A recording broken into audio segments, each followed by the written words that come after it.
શહેરમાંથી એક અફઘાનિસ્તાનનો નાગરિક બોગસ દસ્તાવેજોના આધારે ભારતીય પાસપોર્ટ બનાવવાના આરોપસર ઝડપાયો છે। આ વ્યક્તિએ ગેરકાયદેસર રીતે ભારતીય પાસપોર્ટ મેળવી લીધો હતો। આરોપી દિલ્હી, મહારાષ્ટ્ર સહિત ભારતના વિવિધ રાજ્યોમાં કપડાનો વેપાર કરતો હતો। સુરત પોલીસે ગંભીર ગુનાનો પર્દાફાશ કર્યો। સુરત ક્રાઇમ બ્રાન્ચે એક અફઘાનિસ્તાનના નાગરિક મોહમ્મદ આમિર જાવેદ ખાનની ધરપકડ કરી છે, જેણે બોગસ ભારતીય દસ્તાવેજોના આધારે પાસપોર્ટ મેળવી લીધો હતો અને સુરતમાં કાપડનો વેપાર કરી રહ્યો હતો।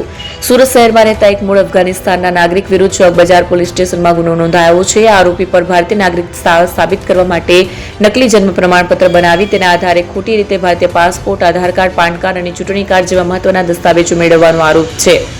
શ્રમ અધિકારીની કાર્યવાહી બાદ આ સમગ્ર કૌભાંડનો પર્દાફાશ થયો છે। આરોપી મોહમ્મદ આમિર જાવેદ ખાન મૂળ અફઘાનિસ્તાનના કાબુલ સિટીનો રહેવાસી છે।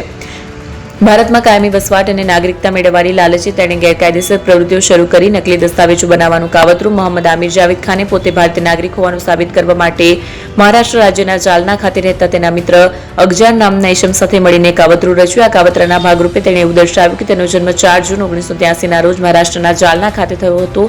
આ દર્શાવવા માટે જાલના મહાનગરપાલિકા કચેરીમાંથી ખોટું જન્મનું પ્રમાણપત્ર બનાવ્યું હતું।